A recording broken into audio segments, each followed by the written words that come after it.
তোমরা দেখো অভিকের কত বুদ্ধি, মাছের মধ্যে টাকা জমাতে হয়, জানে এটা ভান্ডার। তো দেখো মাছের পেটের মধ্যে এখন টাকা দিচ্ছে, তো এখানটায় জানে যে পয়সা দিতে হয়, আমি দিই, ও সেটা জানে। সো হ্যালো এভরিওয়ান, কেমন আছো তোমরা? Good morning. আজকের ব্লগটি শুরু করছি, তো দেখতে থাকো তোমরা, অভিকের পাশে থেকো। আর যারা যারা এখনও চ্যানেলটিকে সাবস্ক্রাইব করনি অবশ্যই কিন্তু সাবস্ক্রাইব করো, আর ভিডিওটি দেখো, যদি ভালো লাগে শেষ পর্যন্ত দেখতে থাকো, একটা লাইক দিয়ে যেও। তো সকালবেলা আজকে ওর বাবার প্যান্টের পকেটে কিছু খুচরো টাকা পেয়েছিলাম, তাই টেবিলের সামনে রেখেছি। তো এখন দেখো ওই টাকা নিয়ে ও মাছের পেটের মধ্যে দিচ্ছে। আর হ্যাঁ, কারা কারা আমার ভিডিওটি দেখছো অবশ্যই কিন্তু কে কোথা থেকে দেখছো একটা কমেন্ট করে যেও। এরপর দেখো অভিক পাশের বাড়ি এসে এই গাড়িটি আছে, গাড়িটিতে উঠবে বলে খুব কান্না করছিল, তো আমি উঠিয়ে দিয়েছি। গাড়ি চালাচ্ছে এখন অভিক, একটু এখানে বসে এনজয় করলো কিছুক্ষণ। আর জানো তো তোমরা, অভিকের না একটুও ভয় নেই, ও খুব সাহসী।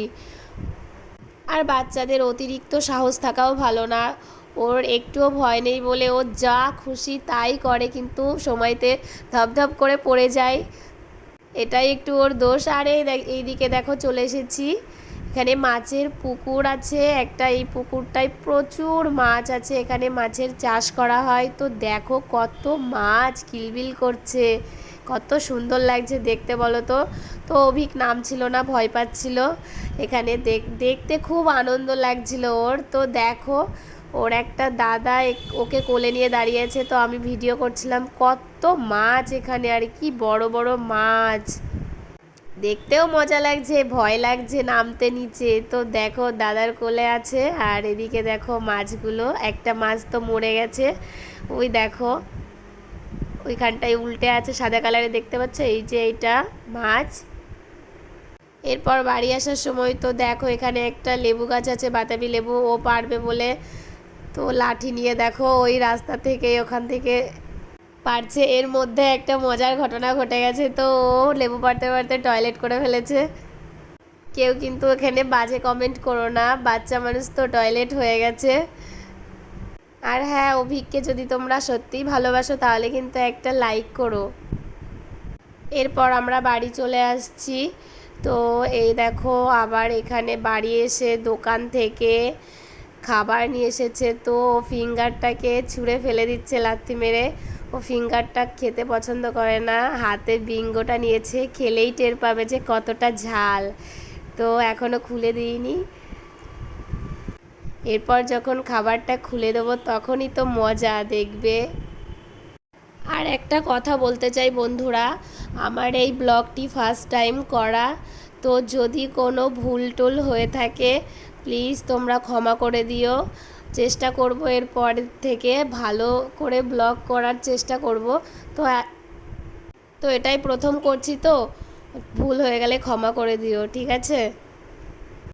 আর একটু সাপোর্ট করতে থেকো, তাহলে আরও ভালো ভালো ভিডিও দিতে পারবো। তো দেখো এখন খুলে দিয়েছি, এটা খাবে। তো এত পরিমাণে এটা লঙ্কা আছে, ঝাল লাগে, তো খেয়ে তো প্রথমেই বুঝতে পেরে গেছে যে এত ঝাল। দেখো কেমন করছে, তাও ওর বম্মা চাচ্ছে যে আমাকে একটা দাও, তাও বম্মাকে দেবে না, মাথা জাগাচ্ছে যে দেবো না, খেতেও পারবে না আবার কাউকে দেবেও না। অভিক খুব হিংসুটে, এটা তোমরা সবাই জেনে নাও। আর একটা কথা, অভিকের ভাই দাদা কেউ বাড়ি নেই, আজকে মামার বাড়ি গেছে, তো ও এখন আজকে একা হয়ে গেছে। তো দেখো তাই জন্য চুপচাপ বসে আছে, তাই খাবার দিলাম, খাচ্ছে। তো এখন দেখো বৃষ্টিও শুরু হয়ে গেছে, এখানে বসেছিল তো খুব বায়না ধরছিল যে ও নিচে নামবে, তো নিচে নামিয়ে দিয়েছি। দেখো বৃষ্টিতে এখন বৃষ্টি হাত দিয়ে দেখছে, বৃষ্টিতে হাত ভেজাচ্ছে। তো দেখো, তো দেখো কি বৃষ্টি হচ্ছে। আর ব্লগটি বেশি বড় করব না, তো আর একবার বলিনি, যারা যারা চ্যানেলটিকে সাবস্ক্রাইব করি অবশ্যই কিন্তু চ্যানেলটিকে সাবস্ক্রাইব করে দিও। আর সুস্থ থেকো, ভালো থেকো, আবার দেখা হচ্ছে নেক্সট ভিডিওতে। Tata, bye bye.